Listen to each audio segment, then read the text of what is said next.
just a short video for David Howarth, and he's asked me how to do the firmware update for the ECOS command station. Now, obviously, what you're going to want to do is, the first thing, David, is obviously, you may have already downloaded it, but I'm going to show you just so you know. So go to your ESU site, make sure that you're logged in, because if you're not logged in, and you're not registered your command station, you won't see this page for the updates for the firmware. It doesn't show up unless you've registered your command station. Now the one I'm going to download is this top one here, as that is, as you can see at the top here, 50200 50210, which is literally the latest versions of the ECOS system. So I'm just going to click on download. Now usually that opens a download link, sorry about that, download link, which is a WinRAR file or a zip file. To me it's a WinRAR file because I use WinRAR as my zip program. Obviously there's a version of it for OS X and there's a version of it for all the different Windows, yada yada. So the second thing I'm going to do is just wizard. Now what I'm going to do is I've created a folder on the desktop on my PC for this, so put ESU update there, click OK, then finish. And what it will do is it will open the file once it's done, and as you can see there's the system update there, and basically just the release notes telling you what it is. So the second thing you want to do is, David, open another tab. Right, obviously you need to open your ECOS command station in the browser. So if you don't know how to do that, I'll do another video, let me know. So the IP address from the ECOS system, the top one, you need to put in your browser to get into your ECOS command station. So for mine it's 192.168.0.49. Then press enter, and that takes me to the ESU, my command station, or Alan's command station. And like, there's all your things here. There's your command station there, there's the IP address and the default gateway. That's your software version, which is 428. So it might actually already be updated. No, that's 410, right. So basically, to update the firmware, David, basically all you go down to is the, on your left hand plane, it's the 1, 2, 3, 4, fourth one down. Go to firmware update, then choose file. So for me, I saved the file to the desktop. So all I do is scroll down here. Sorry, wrong folder. All I do is scroll down here when I find the desktop, that is. Right, all I do is scroll down here, ESU update, and there is the file there. So just highlight the file, open,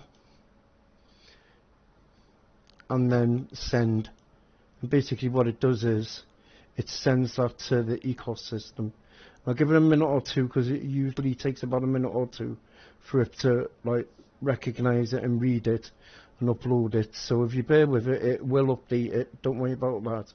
It just takes a minute or two for the ECOS system to read the firmware. So just give it a minute or two and it will start reading the firmware.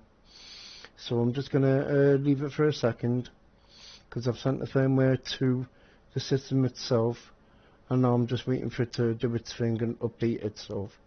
And basically, Dave, that's it. That's all you do to update the firmware for your ESU command station. So I hope I've been of some help for you, David, and I hope this has helped you to like learn how to do it. And you see there, it takes a minute or two to read the file, but as you can see, you've just got to wait a second. It looks like it's not doing anything, which is like, you know, you're sitting there going, no, it's not working, but it is working. As long as your system's connected, it is working. And obviously, you just leave it there, let it copy update, extract the files first, which takes quite a while, so like 10, 11, 12.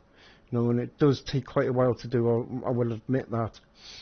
But as I said, it doesn't take that long. It'll take about 20 minutes, if I remember rightly, the last time I did it. And as I said, just let it update the file first. Well, sorry, extract the file first. So I'll just go quite a second just so you can watch the whole update process. So you know what to look out for and you know when it's done. So just be quiet for a moment.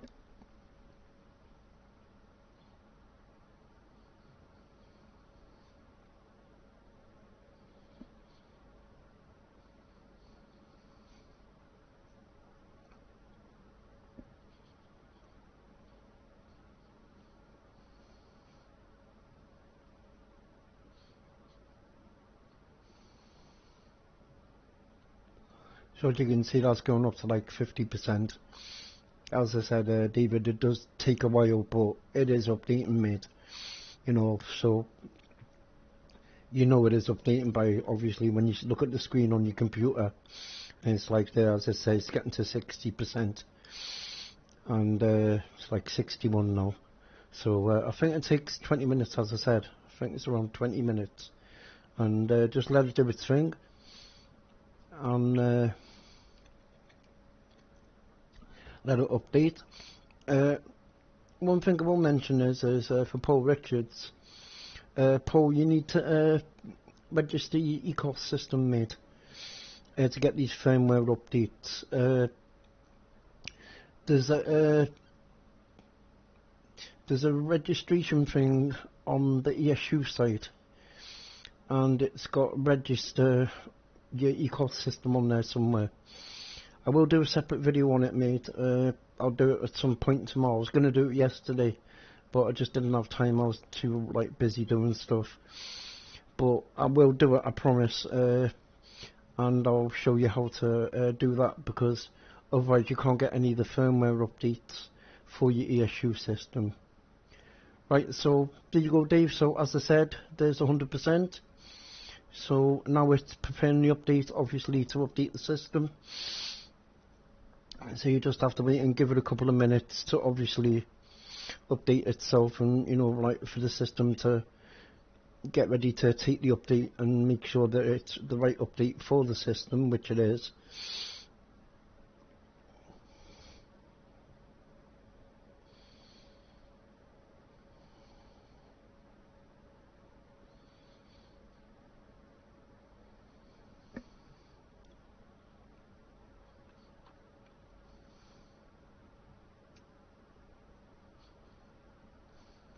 And there you go. Now it does, as I said, it pauses a couple of times when it's going through the update, but it doesn't mean it's not doing anything, Dave, so don't worry about that, mate. It just means it's reading the update. It's like anything. It's when you write something, you know, like an update to something, it doesn't depend on your internet connection. It depends on the device you're writing it to, how fast it is. You know, like reading like these firmware updates, and sometimes the systems can be quite choppy about reading the firmware updates. So you could be sitting there thinking, oh, it's not uploading, or it's not updating, when it actually is updating. So I hope this is helpful. So as I said, I'll just be quiet a minute, and I'll let you watch it updating itself there, and like doing its update thing. And there you go, it's writing number 2 there. And this actually as well, I forgot to mention the new update. I was reading about the new update on the ESU site, and apparently it adds more functions. So on your F1 functions and that, it's added some more icons. It's added a bigger a bigger selection for your trains, you know, your locals. So it's added a bigger local system, and there's a couple of other like things that it's added. I mean, if you go and have a look on the site, it will tell you exactly what it is. So I'm just going to jump back into the firmware. So as you see, it's writing the file system now, and I think that was usually about the last one that it does. Once it's finished updating, it'll do that. And then obviously, if I remember rightly from the last time I did it, you restart your device, or it restarts itself, and then that's it, it's job done. And there you go, and firmware update done. And as I said, it reboots the ecosystem itself, and once it's rebooted, that's it, it's all done, job done, device is all happy, and it's all working. So I hope this has been a help for you, David, and hope now you know how to do it. If you've got any more questions, mate, just give us a shout. It's no bother. I don't mind answering any questions. That's no problem at all.